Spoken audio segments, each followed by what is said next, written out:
This is KPRC 2 News at 4. A stormy start to the week, much of the area under a flash flood warning. Now you're getting a live look from our Houston TranStar camera. So a live look now at the roads heading to Cypress. Our storm tracker also on the move on 290 just past the Beltway. And a different perspective now. Video taken in Huntsville just after 3 o'clock. As you can see and likely hear, the rain really coming down out there. We do want to get over to Chief Meteorologist Frank Billingsley, who's tracking the very latest of all of this. Yeah, I want to start with some of the rain totals that we've had in the last 3 hours from Harris County Flood Control. You've heard about the Kingwood flooding. There's already a lot of roads underwater. Here's why. Look at these amounts. The San Jacinto River at 59 has had 4.1 inches of rain. 3 inches, pretty easy to find. That's all the Kingwood area just north of Atascocita. Look back out there. Cedar Bayou, almost 6 inches of rain. You go south, we're at 1.9, 2.6, 2.7. Garner's Bayou over toward the airport, 3 inches of rain there. 3.2 at Aldine Westfield. Easy to find 2 inches rain in the Cypress area where you just saw our storm tracker, 2.4, 2.2. Fortunately, so far, we don't have any issues with the bayous. They're all in the green zone. Once they go to yellow, we'll look for flooding possible. Red indicates flooding likely, but that's a live look, and that's what we're watching. There is this flash flood watch through 7 o'clock in the morning on Thursday. What we have right now is for this evening going on as we speak in the green boxes, and you can see from Houston to Conroe, out towards Schulenburg, and just to about Brenham. Those are aerial flood advisories, and then we have flash flood warnings from Liberty right through the Kingwood area, down to I-10 and back across into Chambers County. So obviously, if you're driving in any of these areas, be careful. I will say this, the lightning is beginning to thin out a little bit. That's certainly good news. Maybe this system is starting to get worked over a little bit, but it is still on the move. Right along I-10 is where we're finding most of the action now. And as we continue to go into the rainfall totals, look at these numbers.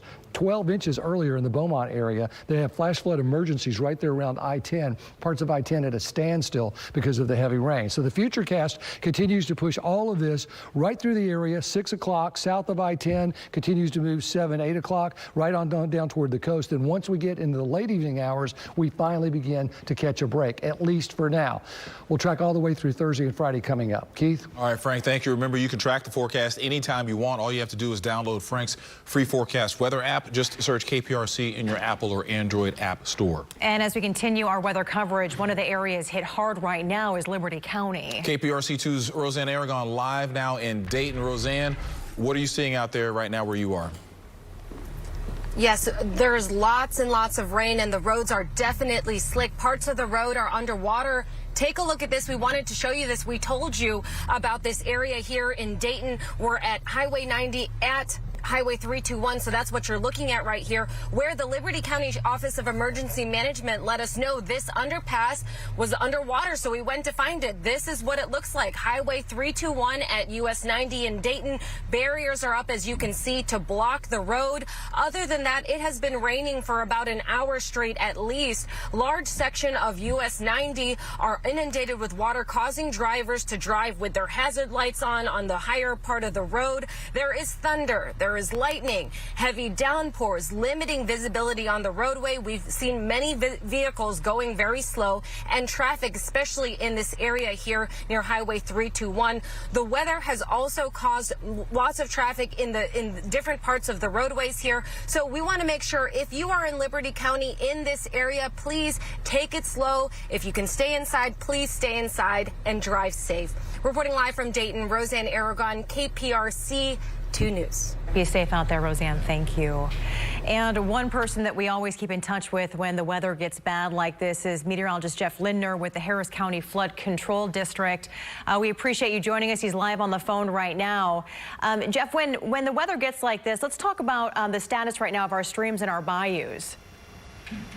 Yeah, right now the streams and bayous are doing well across the area. You know, the good news is that we have seen the rainfall rates shifting and moving a little bit to the south and southwest, and so that's keeping any one particular area from getting too much rainfall. Although we did have almost 6.5 inches of rain over at Huffman in about a 3-hour period, and so there's certainly some significant street flooding in the Huffman, Crosby, Kingwood, Humble areas, stretching down into the Aldine, Bush Intercontinental, Greens Point areas. And that's going to be spreading southward into other portions of the area over the next couple of hours. So really right now it's a street flooding concern. Creeks and bayous are doing well. All right, Jeff, as you know, we're expecting a bit of a break later this evening. It's going to ramp back up, but then another break tomorrow afternoon. What's your biggest concern when it comes to this ebb and flow that we're going to see over these next few days?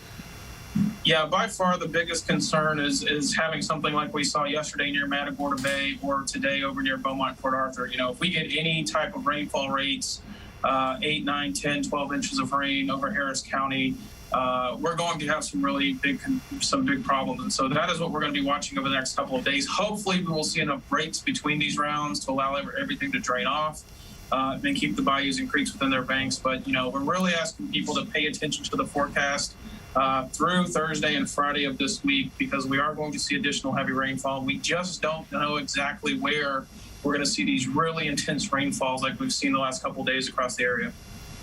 Yeah, Jeff, any further advice for folks? Obviously, we're not dealing with a hurricane. We're just dealing with a rain event. This obviously can cause a situation for a lot of folks. What further advice do you have over the next few days? Yeah, you know, the biggest advice is to stay up to date on the forecast. As we've seen, you know, we were kind of looking at midweek for the heavy rain.